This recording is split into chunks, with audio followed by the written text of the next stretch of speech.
Begin, tell us, where in the world are you watching from? We love knowing our global reach. Now, let's dive into today's story. Chapter 1, The Outsider. Vincent Mercer could measure his worth to the Davidson family with perfect precision. Absolutely nothing. 10 years of marriage to Natalie, a decade of family gatherings, and he remained the perpetual outsider, the man who was tolerated but never embraced. Today's spectacle at Harold Davidson's retirement party only confirmed what Vincent had always known.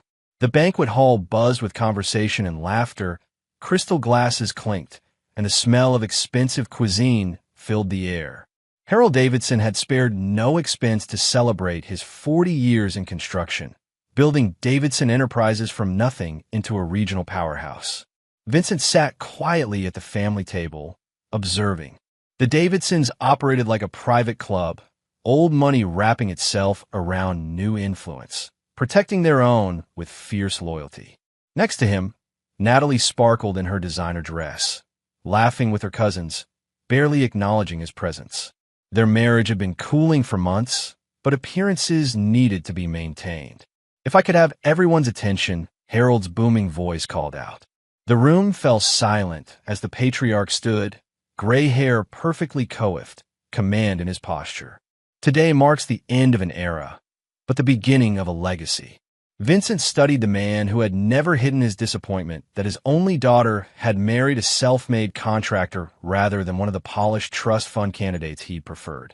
Vincent had built his construction company from scratch, specializing in precision renovations of historical properties, work requiring both artistry and engineering skill. But to Harold, Vincent would always be the rough-handed laborer who'd stolen his princess. As I step away from the helm of Davidson Enterprises, Harold continued, I want to recognize the family that supported me through every challenge and triumph. One by one, family members were called forward. Harold's brothers received vintage watches from their father's collection. Nephews and nieces accepted envelopes containing deeds to vacation properties or stock certificates. Natalie's mother wiped away tears as she was presented with a diamond necklace to match the sparkle in her eyes that had captured his heart 45 years ago. Then came Natalie's turn. Harold's voice softened as he called his daughter forward, presenting her with a small wooden box. The Davidson Sapphires, he announced. 5 generations of Davidson women have worn them on their most important days. Now, they're yours to cherish. Vincent watched his wife's eyes fill with tears as she embraced her father. He didn't expect anything himself, had never expected anything, so the surprise came not from being overlooked but from what happened next. Vincent, Natalie appeared beside him, holding not a gift but a serving tray. Could you take this back to the kitchen? They're short-staffed. He looked at the tray, then at his wife's expectant face. You want me to bust tables at your father's retirement party? Don't make a scene, she whispered, her smile fixed for any watching eyes. You're not real family. Just help out. The tray felt cold in his hands. 10 years. A decade of trying to earn a place at this table. Vincent stood, dignity intact, and turned toward the kitchen doors. Actually, Harold's voice rang out, there's one thing I saved for last. Vincent paused, the weight of eyes on his back. Vincent, would you join me up here, son? The room fell silent. Vincent set down the tray and approached the podium, feeling Natalie's stunned gaze following him. Harold placed a hand on Vincent's shoulder. 10 years ago, I thought my daughter had made a terrible mistake. Murmurs rippled through the crowd. I saw only a contractor without pedigree or connections. What I failed to see was a man of vision and integrity. Vincent maintained his composure, though inside, conflict churned. After years of cold shoulders and thinly veiled condescension, Harold's sudden warmth felt suspect. While others in this family were born to privilege, Harold continued. Vincent built his success brick by brick with his own hands. He turned to face Vincent directly. You've proven me wrong in every way that matters, and I'm man enough to admit it. Harold reached into his jacket and withdrew an envelope. This isn't a gift, Vincent. It's something you've earned. He handed over the envelope. The Westbrook Estate renovation contract. The Historical Commission unanimously selected your bid, though they don't know I've added a personal investment to ensure it becomes your signature achievement. Natalie's face had gone pale. The Westbrook estate was the most prestigious restoration project in the state, a contract worth millions that would cement Vincent's company among the elite firms. To Vincent Mercer, Harold raised his glass. The future of craftsmanship in this family. Applause filled the room, some genuine, some confused, some clearly reluctant. Vincent accepted the envelope with a firm handshake. "Thank you, Harold. I won't disappoint you." As he returned to his seat, Natalie touched his arm. "I had no idea," she whispered, her earlier dismissal apparently forgotten. Vincent said nothing, merely nodded. Something had shifted today, though not in the way anyone in the room might suspect. In that moment of public validation and private humiliation, a seed had been planted in Vincent's mind, a seed that would grow into something far darker than anyone could imagine. Chapter 2. Fault Lines. The Davidson sapphires gleamed against Natalie's throat as she examined her reflection, tilting her head to catch the light. Vincent watched from the doorway of their bedroom, his thoughts circling around the events of the previous night. "Harold has never endorsed anyone like that before," Natalie said, eyes meeting his in the mirror. "You should feel honored." "Is that what I should feel?" Vincent asked, his voice neutral. She turned to face him, the necklace drawing his attention to the elegant line of her collarbone. "What does that mean?" "You handed me a serving tray, Natalie, in front of everyone." "Oh, don't be so sensitive." She waved dismissively. "It was nothing. You're not real family." He quoted her words back precisely. A flash of irritation crossed her face. "I was stressed. Dad was giving away family heirlooms. You know how important this transition is for everyone." "For the real family," Vincent said. Natalie sighed, approaching him with practiced contrition. "I'm sorry if I hurt your feelings." She smoothed his collar. "But look at what came of it. The Westbrook contract. This changes everything for your business." Vincent noted her choice of words. "Your business, not our future." Another hairline fracture in the foundation of their marriage. "Yes," he agreed. "It changes everything." Later that morning, Vincent drove to the Westbrook estate, a magnificent 19th century mansion that had fallen into disrepair. The Historical Commission had been seeking the right firm to restore it to its former glory while modernizing its infrastructure. Standing on the sweeping grounds, Vincent felt a familiar satisfaction. This was where he belonged, assessing structural integrity, imagining possibilities, solving the puzzles of restoration. His phone vibrated with a text from Parker Sullivan, his project manager and closest friend. "Congratulations on Westbrook. Champagne tonight?" Vincent texted back, "Site visit now. Me at office at 3. As he pocketed his phone, another text arrived from an unknown number. "Your father-in-law's endorsement came with strings attached. Meet me at Riverside Park, North Gazebo, 1 p.m. if you want the truth." Vincent stared at the message, a cold certainty settling in his stomach. He'd never trusted Harold's sudden change of heart. At precisely 1 p.m., Vincent approached the gazebo overlooking the river. A woman in her early 40s sat on the bench, her posture rigid with tension. "Mr. Mercer?" she asked as he approached. "Yes, and you are?" "Diana Lowell, Chief Financial Officer at Davidson Enterprises." She gestured to the space beside her. "Please sit." Vincent remained standing. "What strings are attached to the Westbrook contract?" Diana glanced around before speaking. "Harold is dying. Pancreatic cancer. 6 months, maybe less." The information landed like a physical blow. Despite their differences, Vincent had respected the older man. "I'm sorry to hear that," Vincent said. "But what does this have to do with me?" "Everything." Diana pulled out a tablet. "Harold's succession plan names you as interim CEO of Davidson Enterprises after his death." Vincent's surprise must have shown on his face. "Not what you expected?" Diana asked.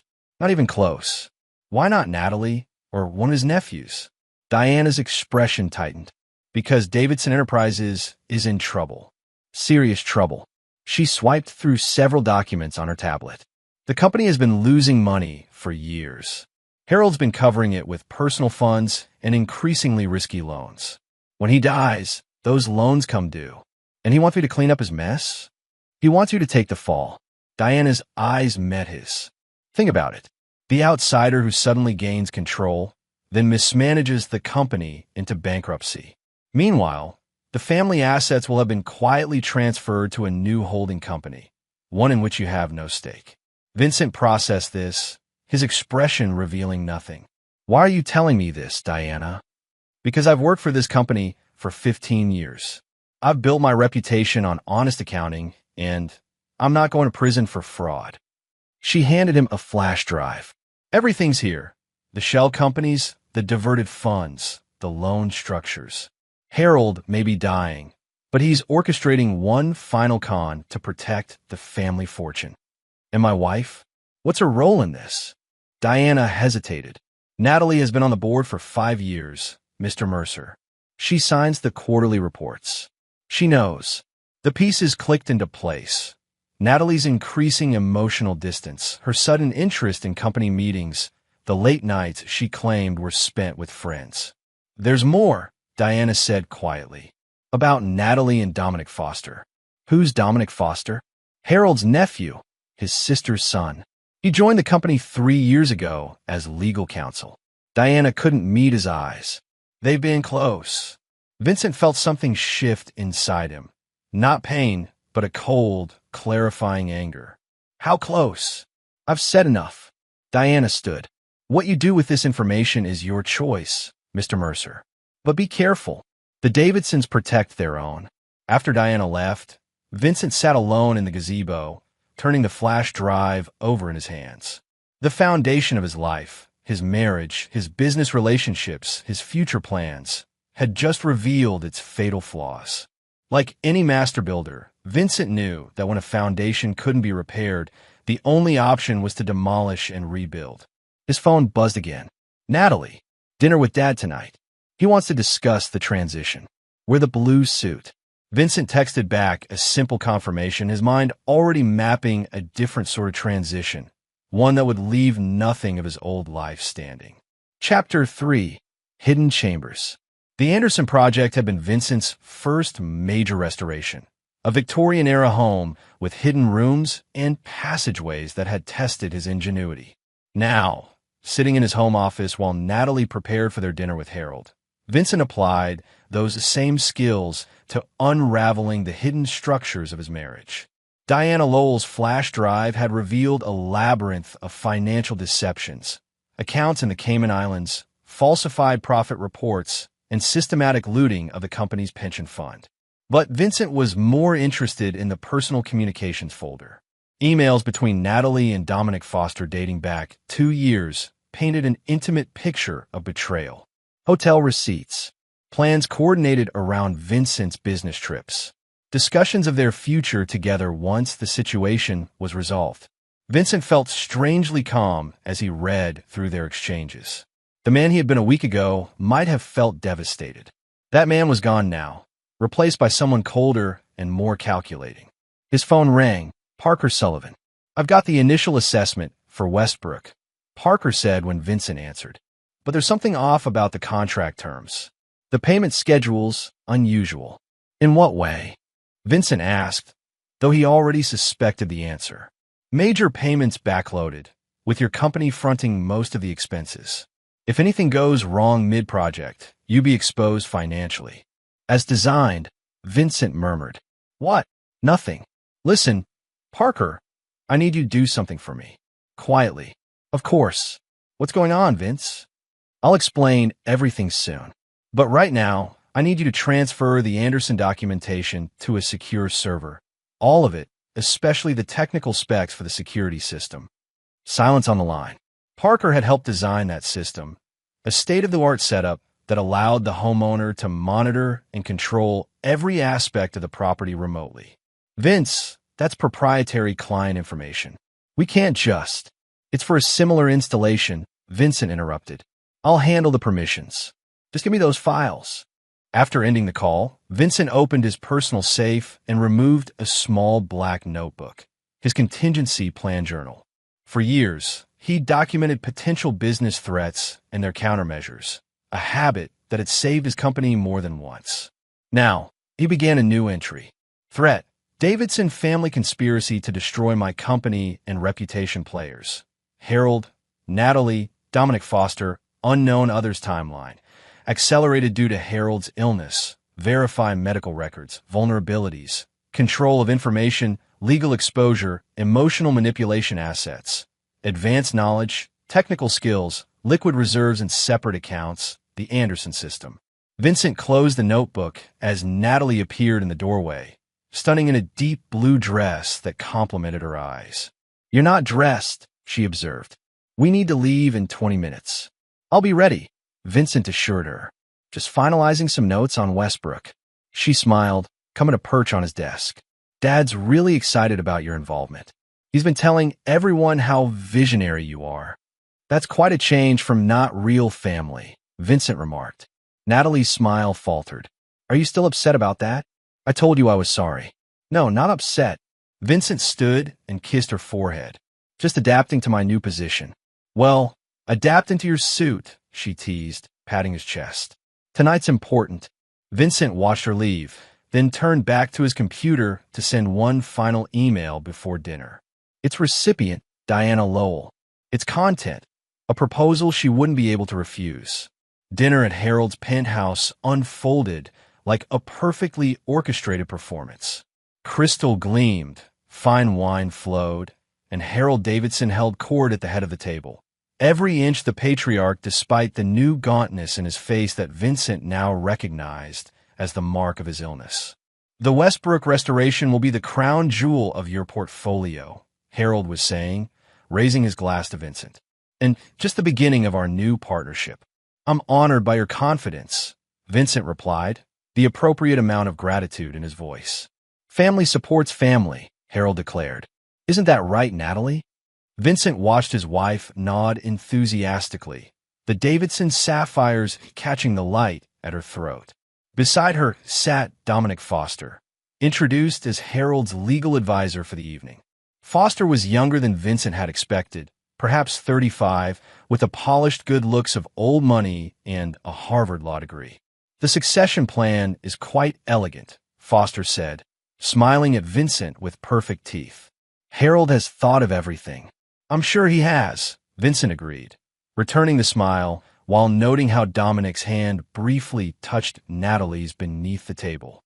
As dinner progressed, Vincent played his role flawlessly, the grateful son-in-law being welcomed into the inner circle at last. He asked the right questions about the company structure, expressed appropriate concern about Harold's health, and deferred to the family's greater experience in corporate matters. "You'll have full operational control," Harold explained, with the family board providing strategic guidance. "And a convenient scapegoat when it all collapses," Vincent thought, but said, "I appreciate your trust, Harold. I won't let you down." "I know you won't, son." Harold's eyes, sharp despite his illness, held Vincent's. "You're a builder. You understand that sometimes you have to tear something down to make it stronger." The double meaning hung in the air between them, a challenge issued and accepted in the same breath. Later, as they prepared to leave, Harold took Vincent aside in his study. "There's one more thing." He withdrew a small wooden box from his desk. "This is for you, a symbol of my trust." Vincent opened the box to find an antique pocket watch, its case engraved with the Davidson family crest. "This belonged to my grandfather," Harold said, "the first Davidson builder." "I can't accept this," Vincent said, understanding exactly what this gesture meant. Not inclusion, but evidence. A gift to the son-in-law just before the company's collapse would suggest Vincent had been welcomed and trusted completely. "I insist." Harold pressed the box into Vincent's hands. "Your family now." Vincent closed his fingers around the box, thinking of the other gift Harold had planned for him: financial ruin and public disgrace. "Thank you," Vincent said quietly. "I'll treasure it." On the drive home, Natalie chatted excitedly about their new future, while Vincent listened in silence. When they arrived home, he declined her suggestion of a nightcap, claiming fatigue. In their bedroom, Vincent watched as Natalie carefully removed the sapphire necklace, placing it in its velvet-lined box with reverent hands. "Beautiful, aren't they?" she said, catching his reflection in her mirror. "Yes," Vincent agreed, thinking not of the jewels but of what was to come. Some things are too precious to lose. Later, while Natalie slept, Vincent stood at their bedroom window, Harold's pocket watch in his palm. Every building had its weak points, the places where pressure, properly applied, would cause the entire structure to fail. The Davidson family empire was no different. Vincent opened the watch, unsurprised to find a hidden compartment behind the timepiece. Inside was a small key, old but well-maintained. Another piece of the puzzle, another hidden chamber waiting to be explored. The builder and Vincent appreciated the craftsmanship of Harold's plan. The husband in him mourned what had been lost. But the man he was becoming, that man began to construct something new from the ruins of his trust. A design not of restoration, but of calculated retribution. Chapter 4. Excavation. You've been quiet all week, Natalie observed over breakfast, 3 days after their dinner with Harold. Is something wrong with the Westbrook project? Vincent looked up from his tablet, where he'd been reviewing the information Diana Lowell had been sending him. Detailed accounts of Davidson Enterprises' financial manipulations. Just focused, he replied, offering a reassuring smile. A project this size requires complete attention.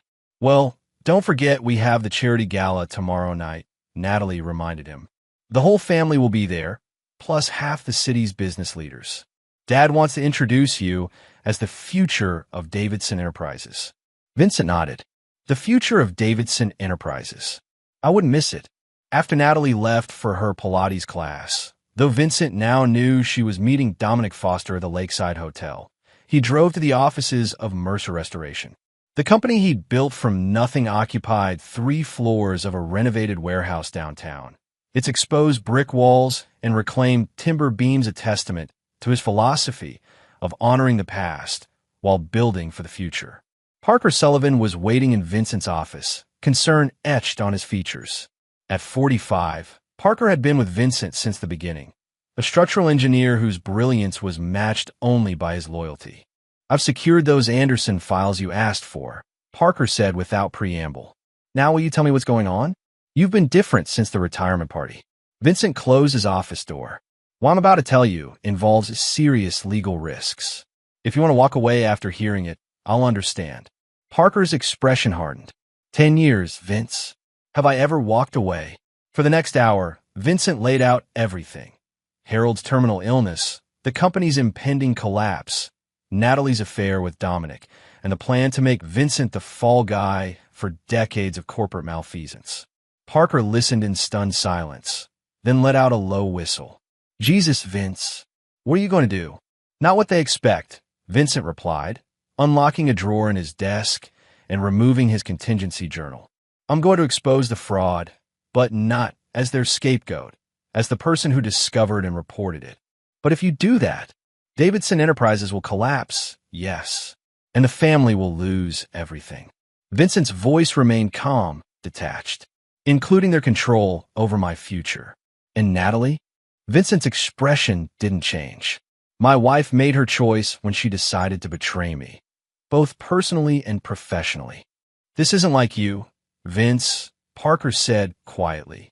You've always been the guy who fixes things, not the one who tears them down. Sometimes Vincent quoted Harold's words back to him, you have to tear something down to make it stronger. He opened his journal to a fresh page and began writing. I need your help with 4 things. First, quietly transfer our most valuable contracts to our subsidiary company. Second, prepare legal documentation showing that I discovered financial irregularities at Davidson Enterprises during my preliminary review. That's getting into dangerous territory, Parker warned. Third, Vincent continued as if he hadn't heard. I need the Anderson security system reconfigured for a new installation. And fourth, I need it done by tomorrow night.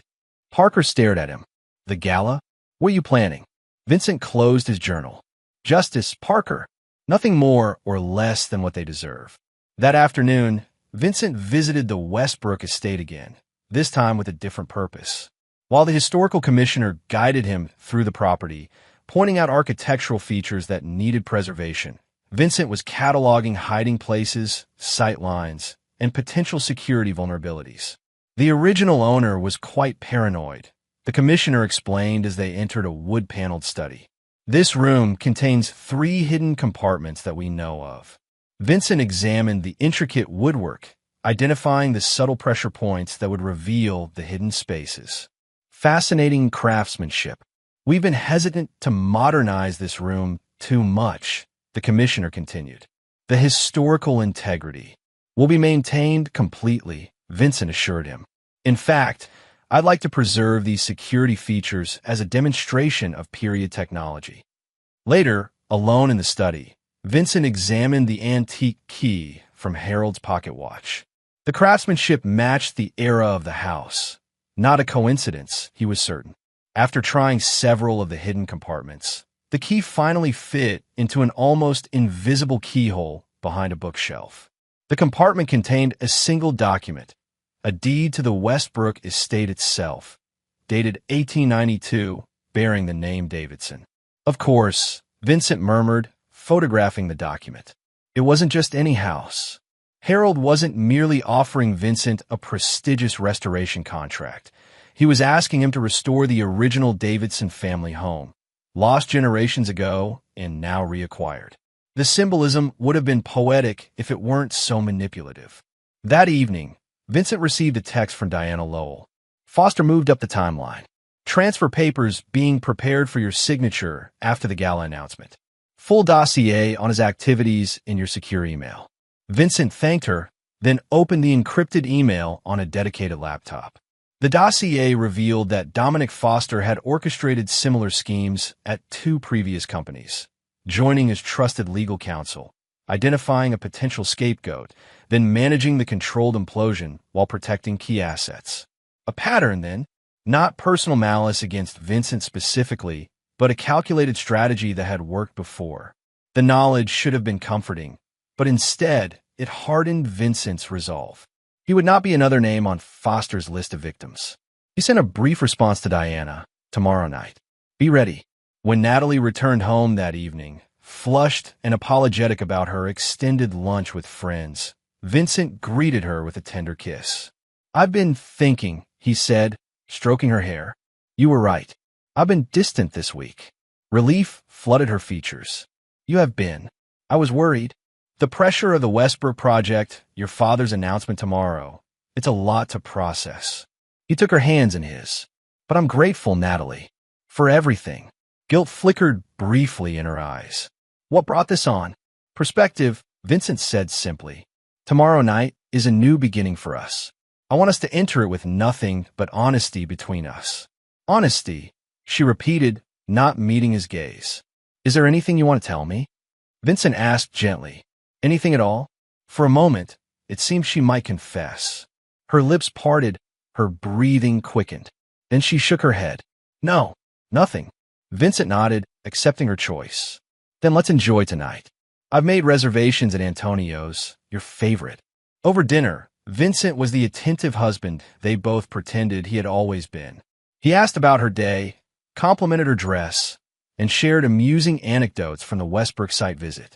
Not once did he hint at his knowledge of her betrayal or his plans for retribution. It was only as they were leaving the restaurant that Vincent paused, as if struck by a sudden thought. I almost forgot, he said, reaching into his pocket. A gift for tomorrow's announcement. He presented her with a small velvet box. Inside was a pair of sapphire earrings. Not Davidson heirlooms, but new pieces he'd had commissioned to match her necklace. Vincent, they're beautiful. Natalie breathed, genuinely touched. You didn't have to. I wanted to, he interrupted, kissing her cheek. They're designed to complement the Davidson sapphires. Family supporting family, right? Her smile faltered for just an instant before she recovered. Right. Family.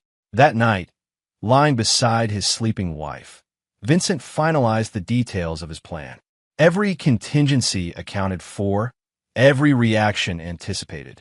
By this time tomorrow, the Davidson family legacy would be irrevocably altered, excavated to its rotten foundation and exposed for all to see. Vincent closed his eyes, not to sleep, but to visualize the blueprint of his vengeance, a design more precise and unforgiving than any building he had ever created. Chapter 5. Load-Bearing Walls. The charity gala transformed the Grand Plaza Hotel's ballroom into a glittering showcase of the city's elite. Crystal chandeliers cast prismatic light over silk gowns and bespoke suits, while a string quartet played unobtrusively in the corner. The air hummed with power, privilege, and the underlying current of ambition that fueled such gatherings. Vincent adjusted his bow tie, surveying the scene with clinical detachment. Every person in this room played a role in his design, some knowingly, most as unwitting structural elements supporting the weight of what was to come. "You look devastatingly handsome," Natalie whispered, appearing at his side in a midnight blue gown that showcased the Davidson sapphires at her throat and ears. "Every woman here is wondering how I got so lucky." Vincent smiled, placing his hand at the small of her back. "The luckiest man in the room, that's me." Across the ballroom, he caught sight of Dominic Foster in conversation with Harold. The younger man's attention, however, kept straying to Natalie, brief, hungry glances that confirmed everything Vincent needed to know. "Your father seems energetic tonight," Vincent observed. "No one would guess he's unwell." Natalie tensed slightly beside him. "What do you mean?" "Diana mentioned his health concerns," Vincent said casually. "I assumed you knew." "Diana Lowell spoke to you?" "About Dad." The alarm in Natalie's voice was genuine. In passing, Vincent assured her. Something about making sure the transition goes smoothly, given his treatments. Before Natalie could respond, Harold himself approached, his public persona firmly in place despite the pallor beneath his tan. "There's my visionary son-in-law," Harold boomed, clapping Vincent on the shoulder. "Ready for your grand introduction?" "Born ready," Vincent replied with an easy confidence that made Harold nod approvingly. "That's the spirit." Harold turned to his daughter. "Natalie, the McAllisters are asking for you. Something about the Children's Hospital fundraiser." As Natalie moved away, Harold's demeanor shifted subtly, his voice lowering. "Foster tells me you've been asking questions about the company structure, studying the financial reports." "Due diligence," Vincent explained. "If I'm to step into your shoes, I need to understand exactly what I'm walking into." Harold studied him carefully. "And what do you think you're walking into, Vincent?" "A complex situation that requires a steady hand." Vincent met his father-in-law's gaze without flinching. "Fortunately, I'm good with complicated structures." A flash of something, respect, perhaps, or wariness, crossed Harold's face. "Indeed you are. That's why I chose you." He checked his watch. 20 minutes until the announcement. "I suggest you use that time to circulate. Make connections. These people will be instrumental to your success. Or witnesses to my destruction," Vincent thought, but didn't say. As Harold walked away, Vincent felt his phone vibrate with a text from Parker. "Systems activated. Monitors accessible on your secure tablet. Diana, in position." Vincent acknowledged with a single letter, K, then made his way through the crowd, shaking hands and exchanging pleasantries with the city's business leaders, politicians, and socialites. Each conversation was brief but purposeful, laying groundwork for what would follow. At the bar, he encountered Dominic Foster ordering champagne. 2 glasses, Foster specified, before noticing Vincent. "Ah, the man of the hour." "Excited about the announcement." "Anticipating it," Vincent replied, accepting a whiskey from the bartender. "Though I admit, I'm still learning the intricacies of Davidson Enterprises." Foster smiled, the expression not reaching his eyes. "It's a complex organization. Fortunately, you'll have the family board to guide you through the challenging parts. I've always found that the best way to understand a structure is to examine its foundation," Vincent said, raising his glass in a toast. "What lies beneath tells you everything about stability." Foster's smile faltered slightly. "Sometimes what lies beneath is best left undisturbed." Mercer.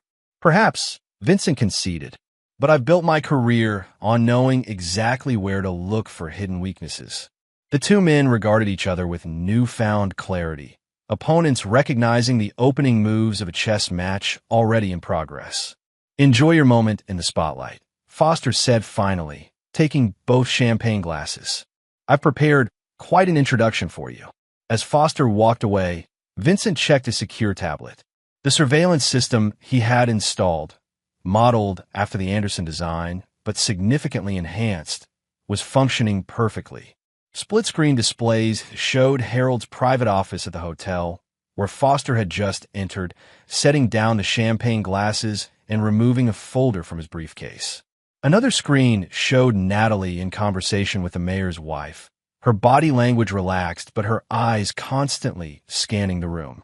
A third display monitored Diana Lowell, positioned near the service entrance with a slim portfolio case. Vincent put away the tablet as the string quartet fell silent, replaced by the gentle chiming of a spoon against crystal. Harold calling for attention. "Friends, colleagues, distinguished guests," Harold began, standing at the center of the ballroom with commanding presence. "Tonight is more than a charity gala. It's a celebration of legacy and future." The crowd turned toward him, conversations fading to attentive silence. "For 40 years, I've had the privilege of building Davidson Enterprises from a small construction firm into the company you know today." Harold's voice carried emotion that, Vincent noted, seemed entirely genuine. "Now, as I prepare for the next chapter of my life, I want to introduce you to the man who will lead our family legacy forward." Natalie appeared at Vincent's side, squeezing his hand with what felt like genuine pride. "This is it," she whispered. "Vincent Mercer," Harold continued, gesturing toward him, "has demonstrated extraordinary vision, integrity, and skill in his own right. Though he came into our family as my daughter's husband, tonight I am proud to welcome him as my successor." Applause filled the room. Vincent moved forward, the perfect picture of humility and gratitude as he joined Harold at the center of the gathering. "Thank you, Harold," Vincent said, his voice carrying clearly through the ballroom. "And thank you all for your warm welcome. The Davidson legacy is one of excellence and innovation, values I've always strived to embody in my own work." He paused, scanning the rapt faces before him. "When Harold first approached me about this transition, I was honored but cautious. Taking the helm of such a prestigious company is no small responsibility." Harold nodded approvingly beside him. "So I did what any builder would do," Vincent continued. "I examined the foundation." A subtle shift in the room's energy, Harold's posture stiffening, Dominic Foster setting down his champagne glass. "What I discovered," Vincent said, his tone shifting from warm to clinical, "was a structure in danger of catastrophic failure." Murmurs rippled through the crowd. Harold stepped closer, laying a warning hand on Vincent's arm, which Vincent smoothly evaded. "Davidson Enterprises," Vincent announced clearly, "has been systematically defrauded for the past 7 years. Pension funds diverted, profits hidden in offshore accounts, loans secured against falsified assets." The room erupted in shocked whispers. Harold's face drained of color. "Vincent," he hissed, "what are you doing?" "Exactly what you trained me to do," Vincent replied quietly. "Tearing down to rebuild." Before Harold could respond, Vincent raised his voice again. "As evidence of these assertions, I provided the SEC with comprehensive documentation." He nodded toward the rear of the ballroom, where federal agents were already entering through the main doors. Simultaneously, Diana Lowell stepped forward from her position near the service entrance, catching the attention of the nearest reporter. "As Chief Financial Officer of Davidson Enterprises," she said clearly, "I can confirm Mr. Mercer's allegations and provide supporting documentation." Chaos erupted. Guests backed away from Harold and Vincent, creating a visible divide in the crowd. Natalie pushed through to her father's side, her face a mask of shock and betrayal. "You can't do this," she whispered furiously to Vincent. "This is my family." "Interesting definition of family," Vincent replied, loud enough for those nearby to hear.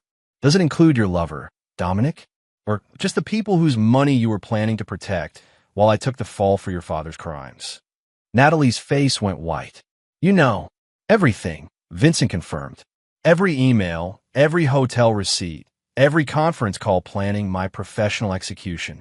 Harold swayed slightly, his illness suddenly visible beneath his crumbling composure. "This won't stand," he said hoarsely. "We'll deny everything. It's your word against decades of documented evidence." Vincent interrupted as federal agents approached their position, including the files in Foster's briefcase upstairs, the ones outlining how ownership of company assets would transfer to shell corporations after my appointment. Dominic Foster began moving toward the exit, only to find his path blocked by two agents. "Mr. Foster," one said formally, "we'd like to speak with you about your involvement in similar situations at Westridge Capital and Pinnacle Industries." As Foster was escorted away, Vincent turned back to Harold and Natalie, his expression devoid of emotion. "The structural failure was inevitable," he told them quietly. "I simply controlled the demolition." An agent approached, addressing Harold. "Mr. Davidson, we need you to come with us for questioning." Harold's eyes never left Vincent's face. "You've destroyed everything I built." "No," Vincent corrected him. "You did that yourself. I'm just the one who refused to be buried in the rubble." As Harold was led away, Natalie grabbed Vincent's arm. "What about me?" she demanded, tears streaking her perfect makeup. "What happens to me in this plan of yours?" Vincent gently removed her hand from his sleeve. "That depends on the choices you make next," he said. "Unlike your father and Dominic, you have options." "What options?" she asked bitterly. "You've taken everything." Vincent leaned close, his voice for her ears alone. "Option 1. Cooperate with the investigation, return the money you've hidden in your private account, and walk away with your freedom and a clean slate." Her eyes widened in shock that he knew about her secret funds. "Option 2, he continued, claim ignorance and loyalty to your father and Foster. Fight the charges. Lose everything anyway, including your liberty." "You're asking me to betray my family," she whispered. "I'm offering you the chance to save yourself," Vincent corrected. "More than you offered me." The Davidson sapphires gleamed at her throat, a family legacy now tarnished beyond repair. She reached up, unfastening the necklace with trembling fingers. "You should take these," she said, holding them out to him. "They're probably worth something." Vincent didn't take them. "Keep them, Natalie. A reminder of choices and consequences." As reporters swarmed and cameras flashed, Vincent walked away from his wife, his gaze already fixed on the future rising from the ruins he had engineered. Chapter 6. Pressure Points. 3 weeks after the gala, Vincent sat in the conference room of Mercer Restoration, reviewing final plans for the Westbrook estate. The scandal had dominated headlines for days, but Vincent had remained largely above the fray, portrayed by the media as the whistleblower who had discovered financial irregularities during his preliminary review of Davidson Enterprises. Parker Sullivan entered, closing the door behind him. "The bankruptcy court approved the sale of Davidson's remaining legitimate assets," he reported. "Our bid for the construction division was accepted." Vincent nodded, making a note on his tablet. "And the estate? The Historical Commission wants to proceed with the restoration under our original contract. They were impressed by your integrity in the Davidson matter." Outside the windows, autumn sunlight glinted off the river. Vincent had always appreciated this view. The water's constant movement, its ability to shape even the hardest stone through persistent pressure. "Any word from Natalie's attorneys?" Vincent asked. Parker hesitated. "She's accepted your settlement offer. Full divorce, no claims on your business assets, in exchange for the penthouse and a reasonable monthly allowance." "Good." Vincent's tone was neutral, businesslike. "And the other matter? Diana Lowell has been offered immunity in exchange for her testimony. She asked me to thank you for keeping your word." Vincent allowed himself a small smile. "She earned it. Without her documentation, none of this would have been possible." Parker pulled up a chair, his expression serious. "Foster is still fighting the charges. His attorneys are claiming entrapment, saying you set him up at the gala." "Let him fight," Vincent said dismissively. "The evidence speaks for itself." "And Harold," Vincent's expression hardened. "Terminal cancer doesn't preclude serving time, even if it's in a medical facility." Parker studied his friend. In the weeks since the gala, Vincent had transformed, not outwardly, but in subtle ways that only someone who knew him well would notice. The warmth that had once tempered his precision had been replaced by something colder, more absolute. "You never told me how you knew," Parker said finally. "About the pocket watch, the key, the connection to Westbrook Estate." How did you put it all together? Vincent leaned back in his chair. Harold made a fundamental mistake. He saw me as a convenient tool, the craftsman who could restore his ancestral home while taking the fall for his financial crimes. But he forgot that builders understand systems better than anyone. He picked up a blueprint of the Westbrook estate, tracing his finger along the intricate design. Every structure has its pressure points, the places where, if properly stressed, the entire system fails. Harold Davidson was no different. Parker nodded slowly. And Natalie, do you ever think about reconciliation? No. The word held absolute finality. Some betrayals can't be forgiven. The intercom buzzed, interrupting their conversation. Vincent's assistant announced the arrival of a visitor, Helena Reeves, Harold Davidson's sister and Dominic Foster's mother. Vincent exchanged a surprised glance with Parker before instructing his assistant to send her in.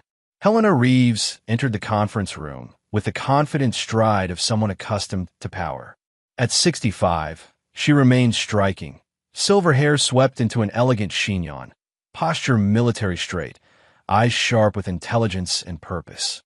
"Mr. Mercer," she said, declining Vincent's gesture toward chair. "I'll be brief.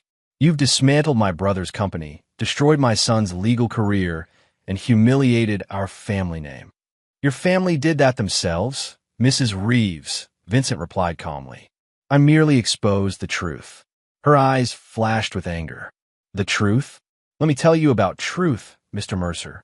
Davidson Enterprises supported hundreds of families, funded community projects, built half the infrastructure in this city.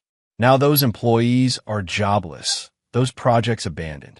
The construction division will continue under new management," Vincent noted. "Those jobs are safe." "How convenient for you," Helena sneered. "The builder acquires his rival's assets at bankruptcy prices while positioning himself as a hero." Vincent regarded her steadily. "Did you come here to accuse me of something specific, Mrs. Reeves, or simply to vent your displeasure?" "I came to warn you," she said, her voice dropping to a dangerous register. "You've made powerful enemies. My family has connections you can't imagine. People who owe us favors, people who understand loyalty." "Interesting," Vincent observed. "Your definition of loyalty seems to include fraud, conspiracy, and infidelity. I wonder if these powerful connections share your flexible ethics." Helena stepped closer, her composure slipping.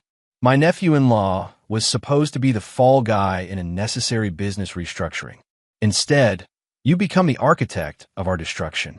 There will be consequences." Vincent rose slowly, towering over her despite her commanding presence. "Let me be perfectly clear, Mrs. Reeves. I've documented every aspect of your family's criminal activities, including your own role as a silent board member who approved diverted pension funds. Those documents are secured with instructions for their release should anything happen to me or my company." Fear flickered briefly in her eyes before being masked by defiance. "You think you've won," she said. "You haven't. This isn't over." "On that point," Vincent agreed, "we understand each other perfectly." After Helena stormed out, Parker whistled low. "That was intense. Think she's serious about retaliation?" "Absolutely," Vincent confirmed, "which is why we're implementing Phase 2 immediately." "Phase 2? Parker looked confused. "I thought the Davidson matter was concluded." Vincent turned to his computer, pulling up a secure file. Harold, Natalie, and Foster were just the beginning. The entire Davidson network needs to be restructured. On the screen appeared a complex organizational chart, a web of connections linking the Davidson family to various businesses, political figures, and social institutions throughout the city. "Jesus, Vince," Parker muttered. "How long have you been working on this?" "Since the night of the retirement party," Vincent said, his voice distant with memory. "When I recognized what they intended for me, I began mapping everyone involved in their ecosystem: beneficiaries, enablers, silent partners." "And what exactly do you plan to do with this information?" Vincent's expression remained neutral, but his eyes held cold determination. "Apply pressure to the right points until the entire structure collapses, just as they would have done to me." Parker looked troubled. "This is starting to sound less like justice and more like retribution," Vincent finished for him. Yes, perhaps it is. Later that evening, Vincent sat alone in his new apartment overlooking the city. The space was minimalist, functional, a deliberate contrast to the lavish penthouse he had shared with Natalie. Here, every element served a purpose, without ornamentation or sentimentality. His phone chimed with a text from an unfamiliar number. They're planning something. Meeting tonight at the Winslow Club. Foster, Helena, and 3 others. Details in your secure email. DL. Vincent sent a brief acknowledgement, then opened his laptop to check the encrypted message from Diana Lowell. Her position as the state's key witness against the Davidsons had not diminished her value as Vincent's inside source.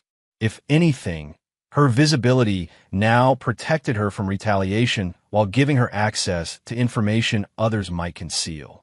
The email contained meeting details, security arrangements, and a list of attendees, including 2 names that surprised even Vincent. Powerful connections indeed. He opened his contingency journal, adding these new players to his organizational chart. Every person who had benefited from Davidson corruption, every individual who had looked the other way, every enabler who might now seek vengeance on behalf of the family, all mapped with precision. Vincent had once specialized in preserving historical structures while modernizing their functionality. Now he applied those same skills to a different kind of renovation, the systematic dismantling of a corrupt network that had nearly destroyed him. One by one, he identified the pressure points within this larger system. The weak connections, the vulnerable dependencies, the load-bearing relationships that, if removed, would bring down entire sections of the Davidson influence. As midnight approached, Vincent activated a secure connection to the surveillance system he had installed at the Winslow Club months earlier. Not in anticipation of this specific meeting, but as part of his broader strategy of information gathering. The exclusive club's private dining room came into view on his screen. Helena Reeves sat at the head of the table, flanked by attorneys representing both Harold and Foster. 2 city council members, both recipients of generous Davidson contributions, completed the gathering. Vincent increased the audio, listening as Helena outlined their strategy for countering the Mercer problem. He's vulnerable through his company, she was saying. The Westbrook contract is his financial lifeline now. If that were to encounter difficulties, one of the council members nodded. The Historical Commission serves at the pleasure of the council. We could raise concerns about his suitability given the ongoing legal complications. Not enough, Foster interjected, his normally polished demeanor showing signs of strain. He's destroyed everything we built. He deserves more than a business setback. Helena placed a restraining hand on her son's arm. Patience, Dominic. Vincent Mercer has made himself a target, but we must be strategic. Reckless action will only strengthen his position. What about his personal life? One of the attorneys suggested. Now that Natalie's out of the picture, is there anyone else close to him? Family? A girlfriend? Business partners? Vincent tensed as Foster mentioned Parker Sullivan's name. His project manager. They've been friends for years. That could be a pressure point. Look into it, Helena instructed. Everyone has vulnerabilities. Find Mercer's. Vincent closed the connection, his decision made. Phase 2 would accelerate immediately. The Davidsons had survived on intimidation and leverage for generations. Now those same tactics would be turned against them with methodical precision. He picked up his phone and drafted a message to Diana. Time to implement the Westbrook Protocol. All targets. No exceptions. Her response came almost immediately. Understood. Files ready for distribution. Point of no return, Vincent.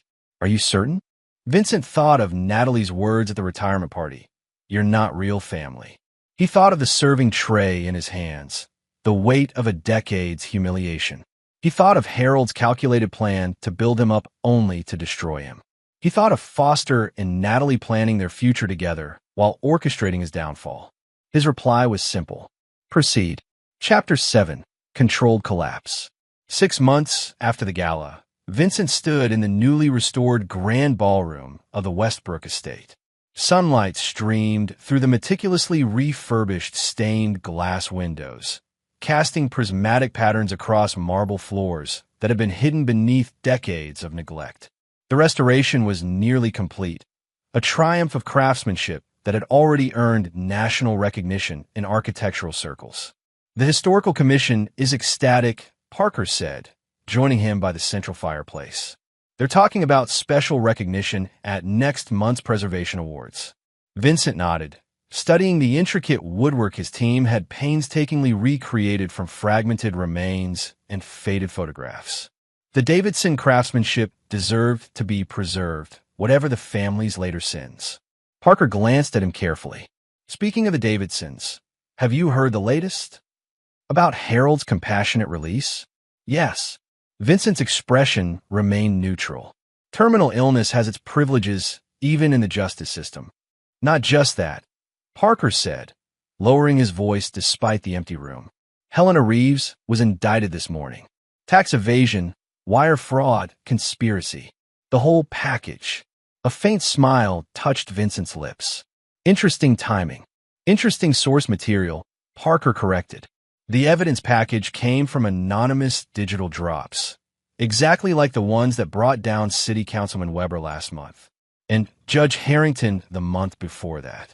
Vincent said nothing, moving to examine a section of repaired ceiling medallion. Vince, Parker pressed this systematic dismantling of everyone connected to the Davidsons. It has your fingerprints all over it. Not literally, of course. You're too careful for that. But the precision, the timing, the selection of targets. The preservation of historical detail is always my priority, Vincent remarked, apparently focused on the craftsmanship above. Don't you find it satisfying when long-buried truths finally see the light? Parker sighed. When does it end? Vincent turned to face his friend, his expression suddenly intense. When every person who participated in their scheme has faced consequences proportionate to their involvement. Not before. And Natalie? Parker asked quietly. Where does she fall in this spectrum of justice? Before Vincent could answer, his phone chimed with a notification. He checked the screen, then pocketed the device with a slight smile. Speaking of Natalie, she's just filed for bankruptcy. Apparently, the lifestyle she maintained after our divorce exceeded her settlement allowance. Parker looked troubled. You're monitoring her finances? I monitor everyone who might pose a threat, Vincent said matter-of-factly. The Davidsons still have resources and connections. Parker, vigilance is necessary. A construction worker appeared in the doorway, hesitantly interrupting their conversation. Mr. Mercer? We've uncovered something unusual behind the library wall. You might want to take a look. Does something unusual prove to be a hidden vault? Not marked on any of the historical plans, its existence apparently forgotten until the restoration work had revealed its outline behind damaged wood paneling. Vincent dismissed the workers, examining the vault door with professional interest. The mechanism was sophisticated for its era, a combination lock rather than a keyed entry. Think it's empty? Parker asked, running his hand over the aged metal surface. No, Vincent replied with curious certainty. The Davidsons never left value behind. He placed his ear against the door, fingers working the dial with practiced precision. Years of restoration work had given him an intuitive understanding of period mechanisms. After several methodical attempts, he felt the satisfying click of tumblers aligning. The heavy door swung open, revealing a space approximately 6 feet square. Metal shelving lined 3 walls, mostly empty but for a few leather-bound ledgers and a single wooden box similar to the one that had held the Davidson sapphires. Vincent approached the box first, opening it carefully. Inside, nestled on faded velvet, lay a signet ring bearing the Davidson family crest, the same symbol engraved on Harold's pocket watch. Family artifacts, Vincent murmured, lifting the ring for closer inspection. Parker picked up one of the ledgers, flipping through yellowed pages covered in faded handwriting. These look like the original account from when the house was built, he observed. Construction costs, materials, worker payments. Vincent set down the ring and took the ledger from Parker, scanning the entries with growing interest. Not just construction records, he said after a moment. Look at these notations in the margins. The marginalia, written in a different hand from the main entries, detailed additional arrangements with city officials, property acquisitions from reluctant sellers, and competitive advantages gained through means left deliberately vague. The Davidson Empire's true foundation, Vincent said, a note of grim satisfaction in his voice. Built on corruption from the very beginning. He gathered the ledgers, along with the ring box. These will be useful. For the historical record? Parker asked, though his tone suggested he already knew the answer. Vincent's smile was cold. History should be accurate, don't you think? Especially family history. Later that day, Vincent sat in his office reviewing the newly discovered documents. The ledgers provided context for what he had already suspected. The Davidson legacy had been built on corruption, intimidation, and fraud from its inception. The current generation had merely continued a family tradition. His intercom buzzed. "Mr. Mercer, there's a Ms. Davidson here to see you. She doesn't have an appointment." Vincent paused, surprised. "Natalie?" "No, sir. She says her name is Claire Davidson. Harold Davidson's granddaughter from his first marriage." Vincent frowned. He had researched the Davidson family extensively and had found no record of Harold having children from any marriage before his union with Natalie's mother. "Send her in," he instructed, quickly activating recording protocols on his office security system. Claire Davidson entered with the confident stride of someone accustomed to commanding attention. In her early 30s, she bore a striking resemblance to Harold, the same piercing eyes and authoritative presence, though her auburn hair and more delicate features suggested her mother's genetics had tempered the Davidson characteristics. "Mr. Mercer," she said, extending her hand. "Thank you for seeing me without an appointment." Vincent shook her hand, gesturing toward a chair. "I wasn't aware Harold had a granddaughter." "Few people are," Claire replied, sitting with perfect posture. "My mother, Harold's daughter from his first marriage, was effectively erased from the family narrative after she refused to participate in certain business practices." Vincent studied her with cautious interest. "Why come to me now? Because you've done what no one else could or would," Claire said directly. "You've exposed the corruption that has sustained my grandfather's empire for generations." "Your timing is convenient," Vincent observed. "The Davidson family assets are being liquidated. Harold is dying under house arrest, and suddenly an unknown heir appears." Claire smiled, a gesture that transformed her features from merely attractive to genuinely striking. "I'm not here for assets, Mr. Mercer. I have my own resources. I'm here because we share a common interest, which is justice," she said simply. "My mother spent years gathering evidence of Davidson crimes. Evidence she intended to bring to authorities before her convenient accident 12 years ago." Vincent leaned forward slightly. "What kind of accident?" "A car with failed brakes on a mountain road," Claire said, her composure slipping to reveal a flash of old pain. "The investigation found no evidence of tampering, despite clear signs of brake line damage." "I'm sorry for your loss," Vincent said, with genuine sympathy. "But that doesn't explain why you've come to me rather than the authorities investigating the current cases." Claire reached into her handbag, removing a flash drive which she placed on Vincent's desk. "Because what's on this drive doesn't just implicate my grandfather or his immediate circle. It exposes decades of systematic corruption involving judges, politicians, business leaders, many still in positions of power." Vincent made no move to touch the drive. "And you think I'm what?" "Your ally in this broader crusade. I think you understand something fundamental about the Davidsons that law enforcement doesn't," Claire said. "This isn't about a few illegal financial transactions. It's about a dynasty built on manipulation and fear. Taking down Harold, Foster, and Helena is merely pruning the branches. The roots remain intact." Vincent felt a curious resonance with her words, an echo of his own conclusions after discovering the Westbrook ledgers. "These roots you mention, how deep do they go?" "To the founding of this city," Claire answered without hesitation. "The original Davidson, the one who built Westbrook Estate, was a master of leveraging secrets and exploiting weaknesses. Every generation since has refined his methods." She gestured toward the flash drive. "Everything is there. Names, dates, transactions, evidence trails. My mother spent 20 years compiling it. At considerable risk, apparently," Vincent noted. Claire's expression hardened, a risk that ultimately cost her life. I've spent the last decade adding to her work, waiting for the right moment and the right ally to bring it forward. Vincent still didn't touch the drive. Why me, Ms. Davidson? Why not take this directly to federal prosecutors? Because 3 federal prosecutors are implicated in these files, she replied calmly. Because you've already demonstrated both the courage to confront my family and the strategic mind to do it effectively. And because you, unlike law enforcement, aren't constrained by bureaucracy or political considerations. Vincent leaned back in his chair, studying her carefully. Claire Davidson represented either an invaluable ally or an elaborate trap, potentially both. What exactly are you proposing? He asked finally. A partnership, Claire answered. My information, your strategy. Together, we can dismantle not just the Davidson empire, but the entire corrupt network it's part of. Vincent considered her offer in silence.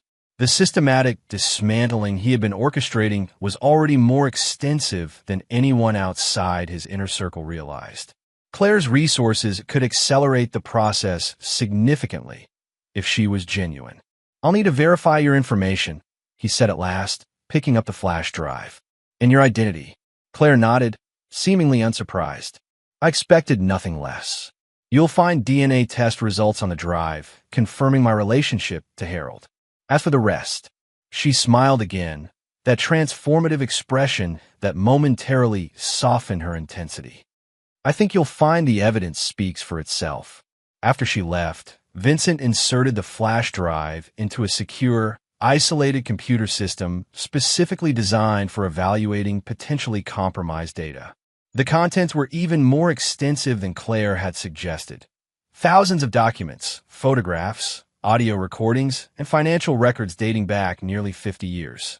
He spent hours scanning the material, his perception of the Davidson conspiracy expanding with each file. What he had uncovered was significant, but merely the visible portion of a far larger structure of corruption and influence. A text from Parker interrupted his review.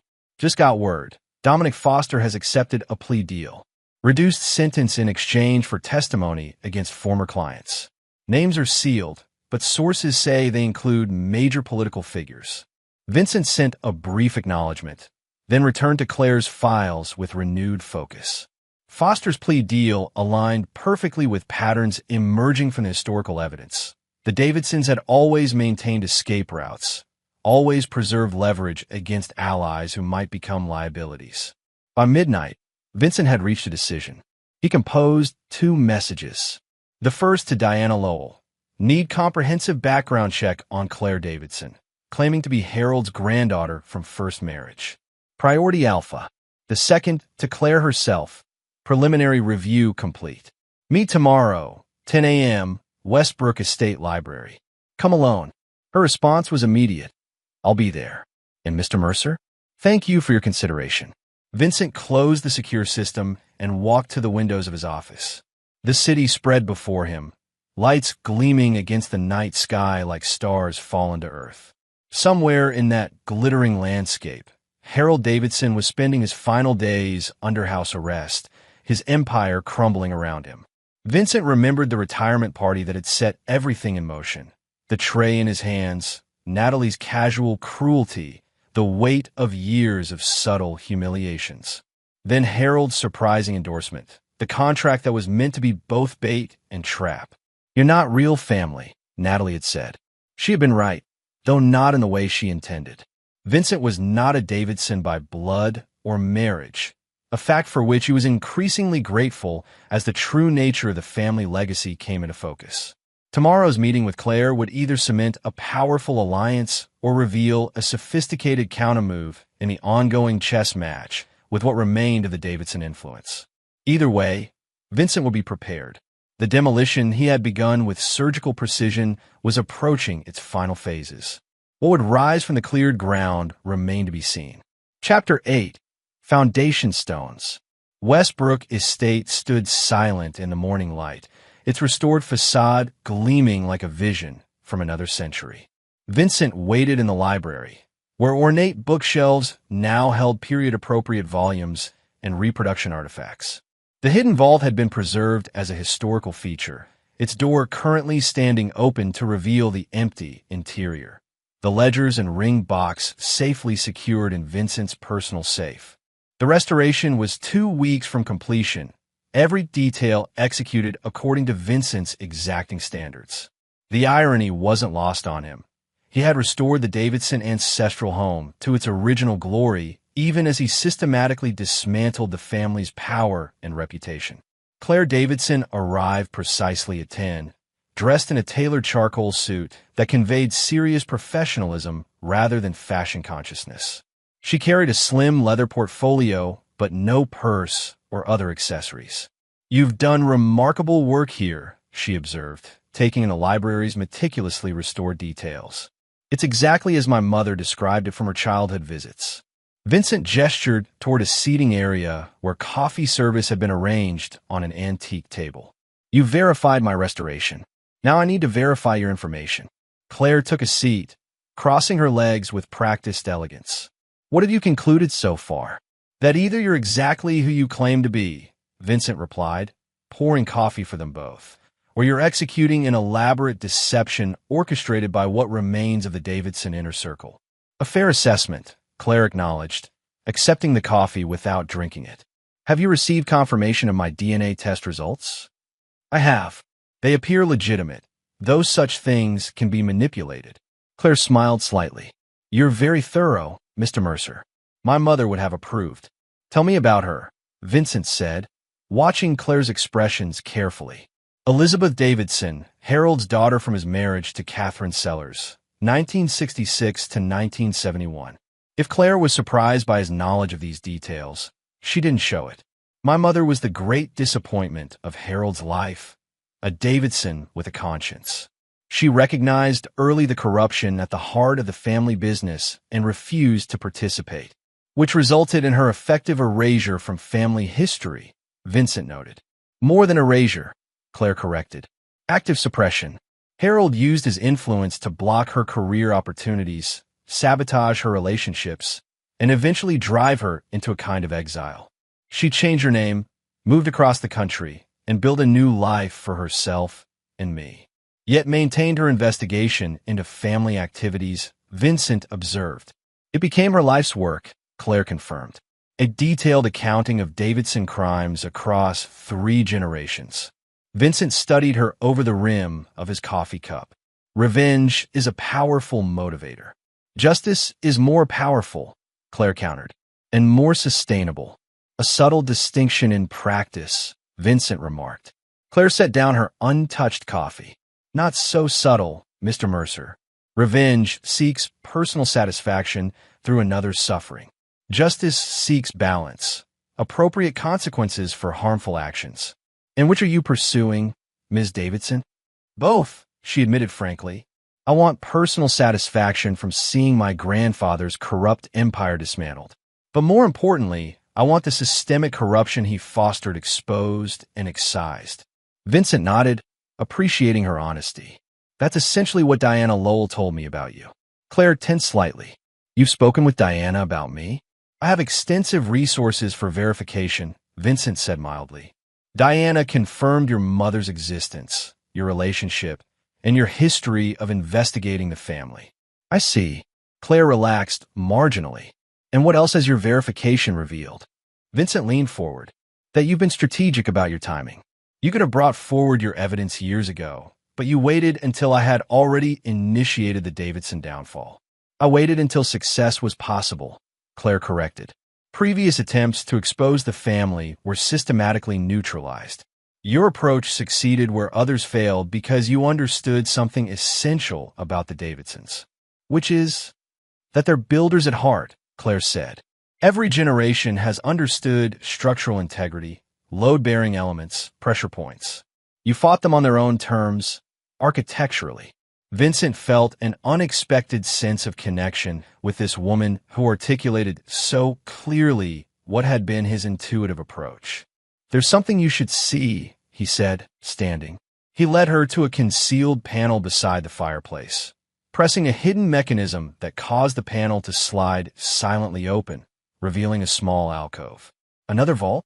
Claire asked, peering into the space. A message center, Vincent explained.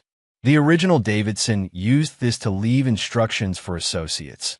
Arrangements too sensitive for written records. Claire stepped closer, examining the craftsmanship. I had no idea this existed. Few did, Vincent confirmed. It was concealed behind later renovations until our restoration work revealed it. Along with these, he reached into his jacket pocket and withdrew several folded pages, photographs of the ledger entries he had discovered in the main vault. Claire examined them with growing interest. These confirm everything my mother suspected about the original Davidson's methods, she said after a moment.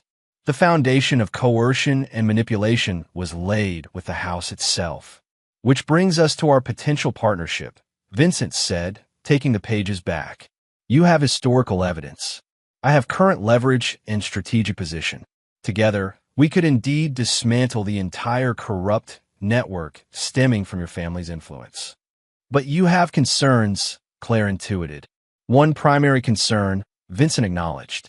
Your motivation. Specifically, what you expect to gain personally from this alliance.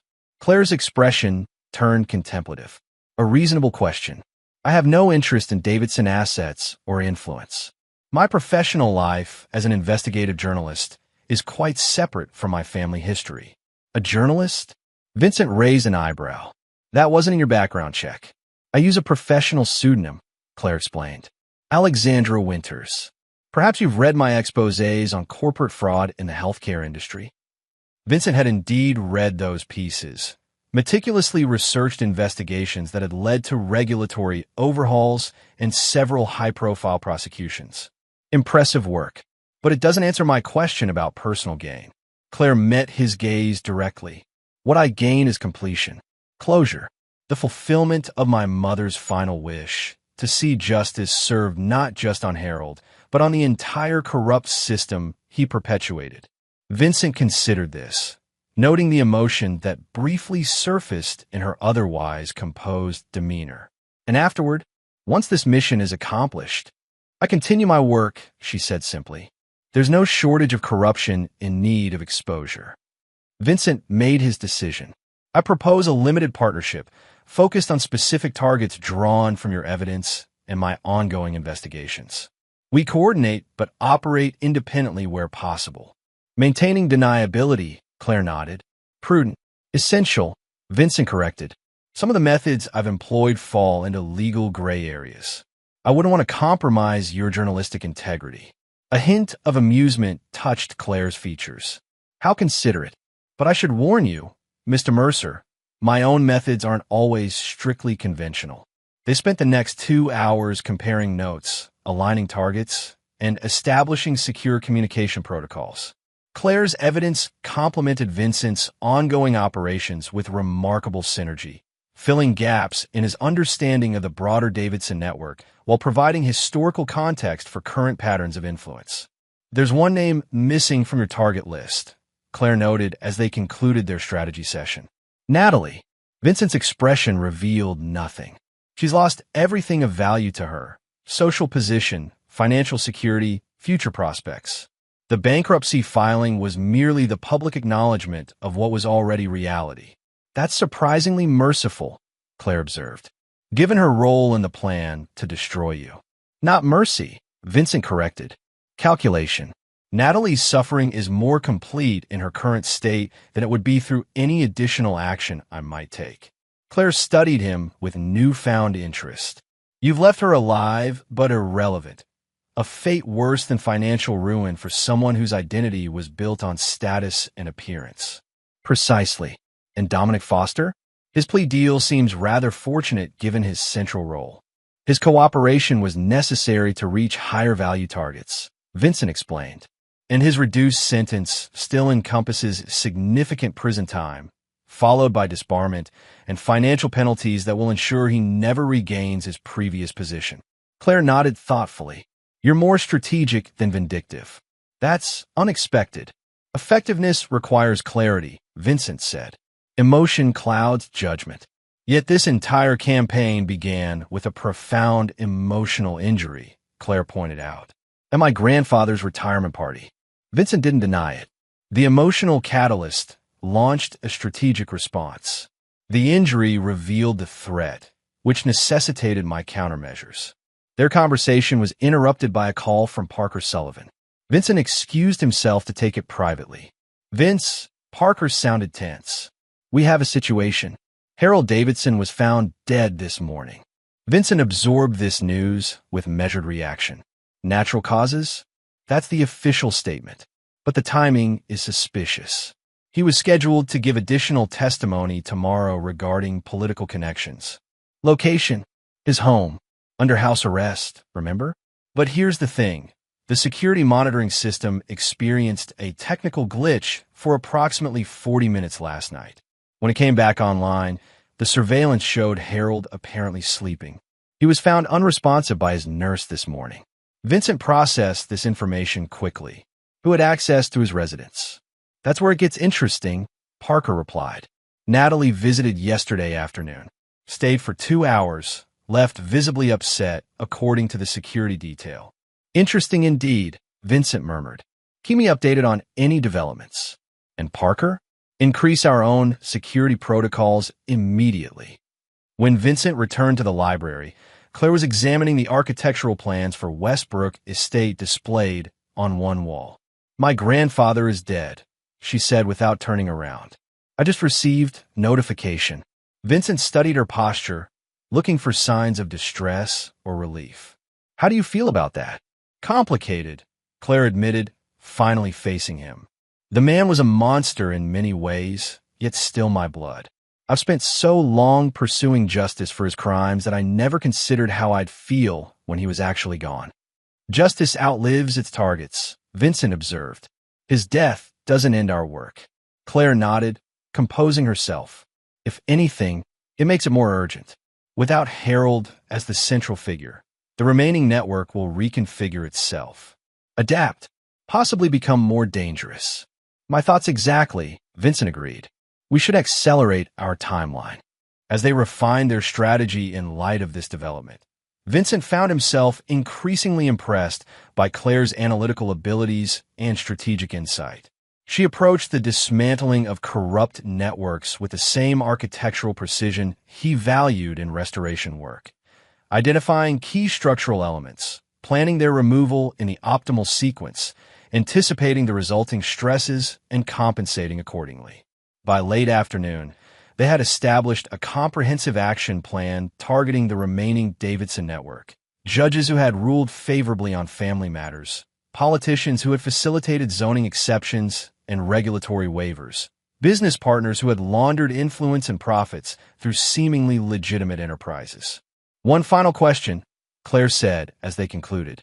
"The Westbrook estate itself. What happens to it when the restoration is complete?"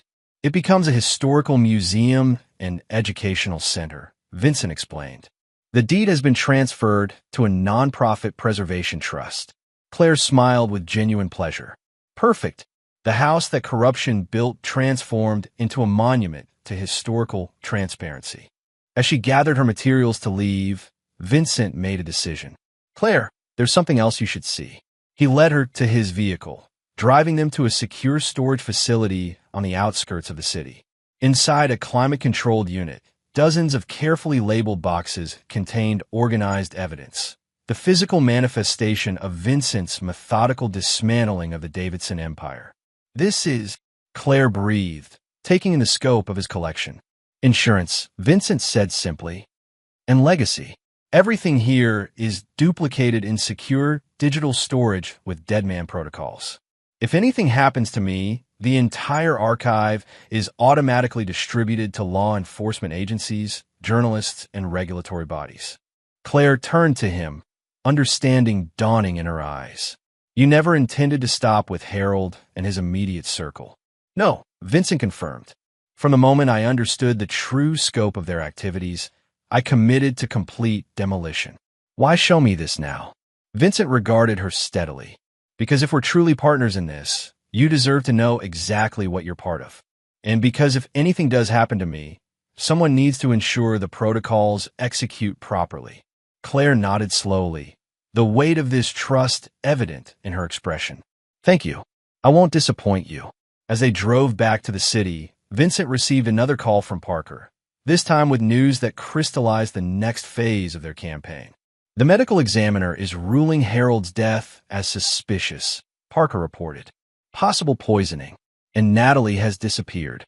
Her apartment was found empty, evidence of hasty packing. Vincent exchanged a glance with Claire. Interesting timing. There's more, Parker continued.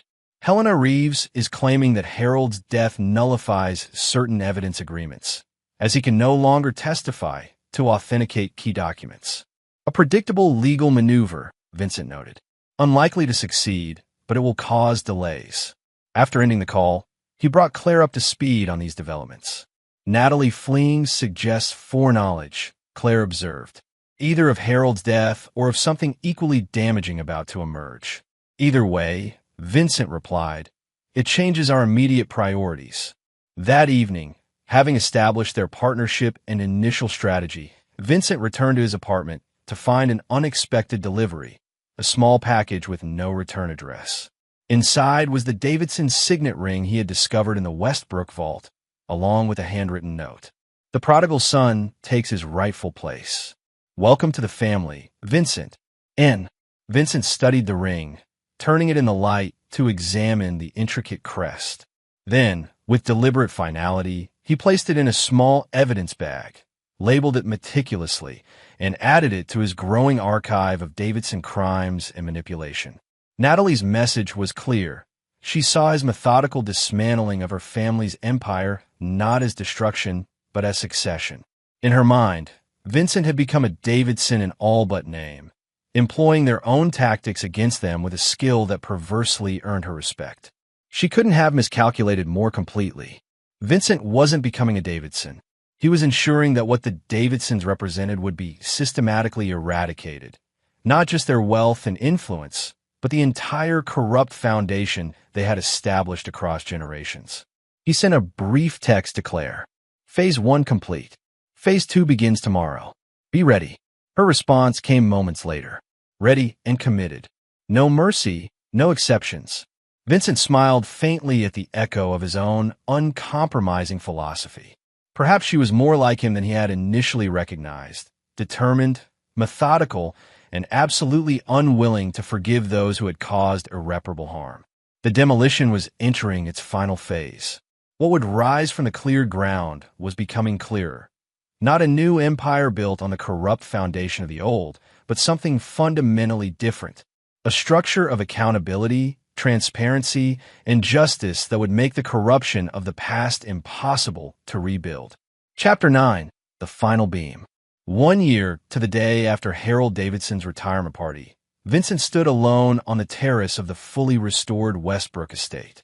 The property's formal gardens had been replanted according to original designs, though the modern irrigation system concealed beneath the classical landscape ensured sustainability that the original Davidson builder had never considered. The grand opening of the Westbrook Historical Center was scheduled for the following day, a civic celebration expected to draw officials, preservationists, and media from across the country. The Davidson family home had been transformed into a museum dedicated to architectural preservation and historical transparency, with one wing specifically focused on documenting the rise and fall of corrupt power structures in the city's development. Vincent's phone chimed with a notification. The final judgment in the Davidson Enterprises bankruptcy proceedings had been entered. The remaining legitimate assets had been distributed to creditors, pension claimants, and various restitution funds. The Davidson name now existed primarily in cautionary business ethics case studies and law enforcement databases. Over the past year, Vincent and Claire had methodically executed their plan to dismantle the broader Davidson network.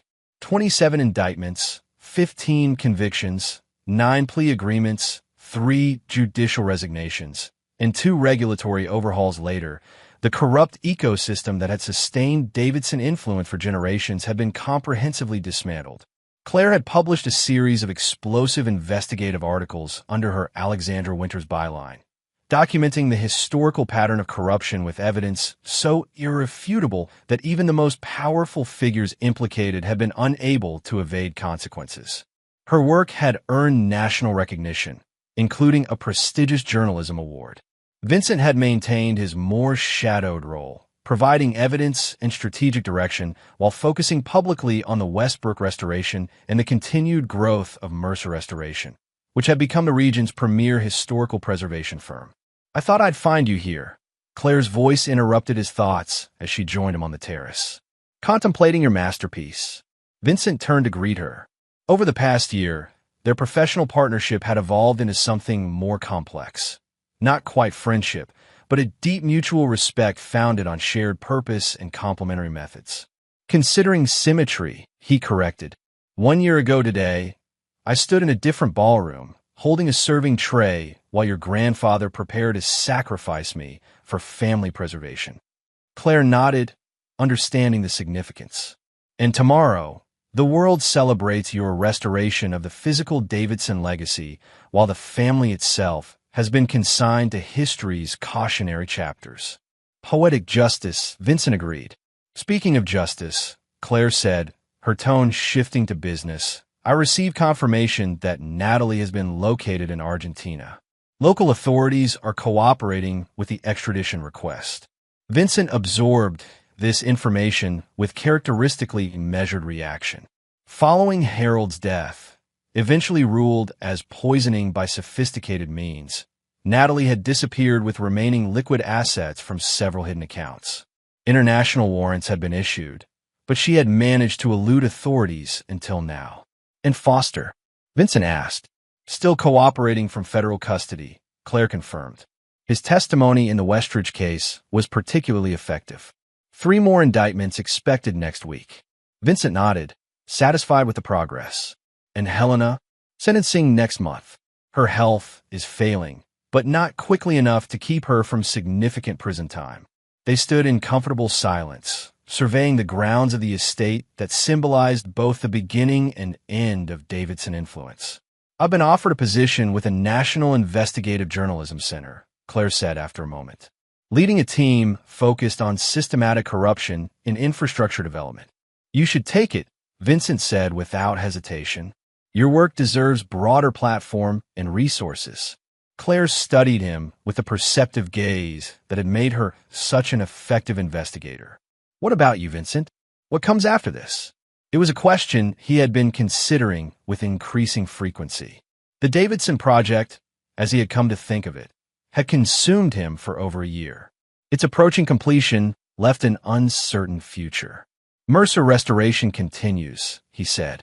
"There are other historical properties deserving preservation." "That's the business," Claire noted. "I'm asking about the man." Vincent considered this distinction. "The man continues as well, perhaps with a different focus. Other corrupt systems to dismantle," Claire suggested. "Perhaps," Vincent allowed. "Or perhaps something constructive rather than destructive." "You've always been a builder at heart," Claire observed. "Even your demolition was precisely engineered." Before Vincent could respond, Parker Sullivan approached from the main house, tablet in hand. "Final inspection reports are all positive," Parker announced. "Historical Commission has signed off completely. We're officially done." Vincent nodded. "Thank you, Parker, for everything." The depth of meaning in those simple words wasn't lost on his longtime friend and ally. Parker had stood by him through the entire Davidson campaign, despite occasional moral qualms about certain tactics. "Pleasure and privilege," Parker replied with equal simplicity. "What's next on the agenda?" "Tomorrow's opening ceremony," Vincent said. "Then we'll see." After Parker returned to the house, Claire's phone chimed with a notification. She checked it, her expression tightening. "What is it?" Vincent asked. "A message from my source in federal marshals," Claire replied. "Natalie is claiming to have evidence implicating you in Harold's death. Says she'll only surrender it in exchange for immunity." Vincent's expression didn't change. An expected maneuver. Desperate, but predictable. Claire studied him carefully. "Is there any substance to her claim?" "None whatsoever," Vincent said calmly. "I didn't kill Harold Davidson, though I can't pretend to mourn him."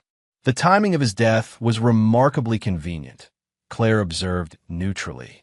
"For several parties," Vincent acknowledged, "including Natalie herself, who visited him hours before his death and fled immediately after." Claire nodded, accepting his answer. I never truly believed you were involved. Your methods have always been more elegant than murder. I dismantle systems, not people, Vincent confirmed. Harold's death was unnecessary to my objectives and potentially counterproductive, as it complicated certain evidence chains. What do you think Natalie hopes to gain with this claim? Claire asked. Time, Vincent replied. Leverage. Perhaps a better plea arrangement. She's applying the Davidson playbook, when cornered, create confusion and implicate others. A strategy that no longer works now that the playbook itself has been exposed, Claire noted with satisfaction. As the sun began to set, casting long shadows across the restored gardens, Vincent found himself reflecting on the journey that had brought him to this moment. The humiliation of the retirement party seemed distant now, not forgotten, but transformed into the catalyst for a campaign of justice more comprehensive than he could have initially imagined. I should go, Claire said, checking her watch. Final edits on tomorrow's piece before the ceremony. Vincent nodded. The full expose on the Davidson legacy? It's appropriate timing. A fitting conclusion, Claire agreed, though not quite the end of our work. No, Vincent confirmed. Not quite the end. After Claire left, Vincent remained on the terrace as darkness fell and lights automatically illuminated the gardens. Tomorrow, this property would become public, a monument to preservation and transparency. The final step in transforming the Davidson legacy from power and corruption to historical caution. His phone chimed with a text from an unknown international number. It was never personal, Vincent. Just family business. I did what was expected, as did you.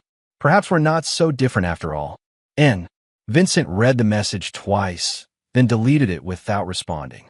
Natalie still didn't understand. For the Davidsons, nothing had ever been personal. People were merely assets or obstacles to be utilized or removed according to family interest. For Vincent, everything was personal. Every decision, every action, every consequence, all stemming from a fundamental belief in personal responsibility and accountability. The very antithesis of the Davidson philosophy. His phone rang. Parker again. Vince, there's a situation at the main entrance. Security just stopped someone trying to access the property.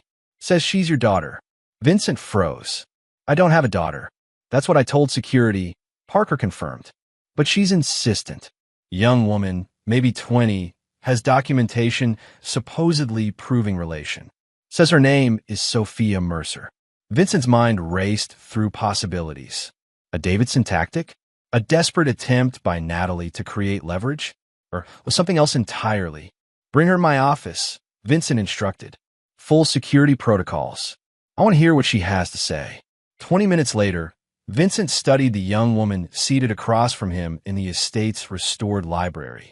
Sophia Mercer, if that was indeed her name, had his eyes and jawline, combined with features that triggered uncomfortable recognition from a relationship long before Natalie. You honestly had no idea I existed? Sophia asked, her tone more curious than accusatory.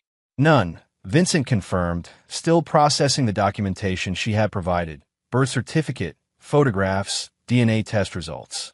Your mother never informed me of her pregnancy. She said you were focused on building your company, Sophia explained. That you made it clear you weren't interested in family responsibilities. Vincent recalled Rebecca Chambers. A brief relationship during the early days of Mercer Restoration ended amicably when their career paths diverged. She had moved to the West Coast for a job opportunity, and they had lost touch. That's not accurate, Vincent said carefully. Had I known, I would have acknowledged my responsibilities. Sophia nodded, seemingly unsurprised. Mom admitted recently that she made that choice unilaterally. That's partly why I'm here. Why now? Vincent asked. Why today specifically? I've been following your work, Sophia explained. The Davidson expose, the restoration of this estate. I'm studying architectural preservation at university. Your company's approach is revolutionary. Vincent absorbed this information, noting the precise way she analyzed the room's restoration details even as they spoke, a familiar trait that resonated uncomfortably. That explains your interest in my work, Vincent acknowledged. Not your timing. Sophia met his gaze directly, another familiar trait. Mom is dying. Cancer. She wanted me to know my father before. She paused, composing herself. I've known about you my whole life. She kept detailed records, followed your career. I've just been working up the courage to make contact. Vincent processed this revelation with the same controlled exterior he maintained through all significant developments, though internally a profound shift was occurring. I'll need to verify this information, he said finally.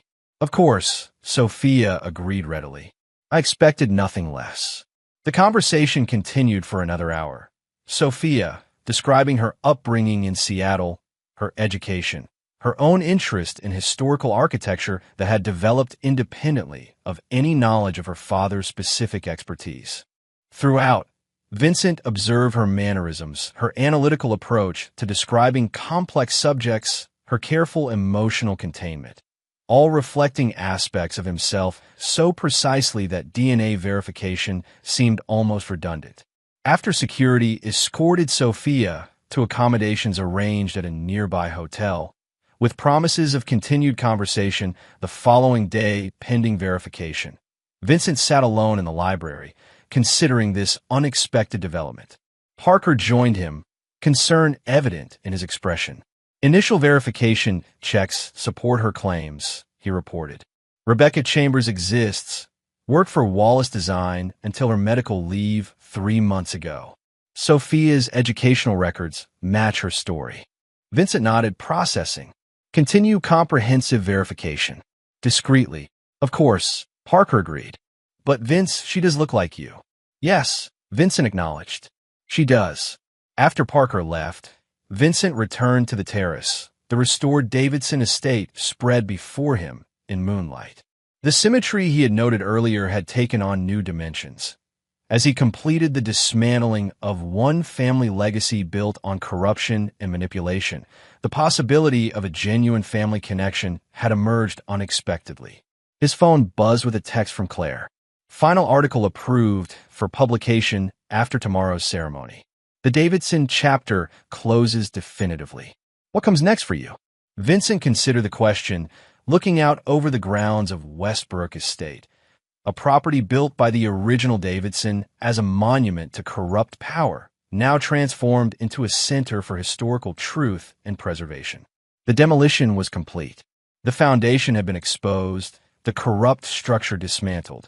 Now came the greater challenge, building something worthy in its place.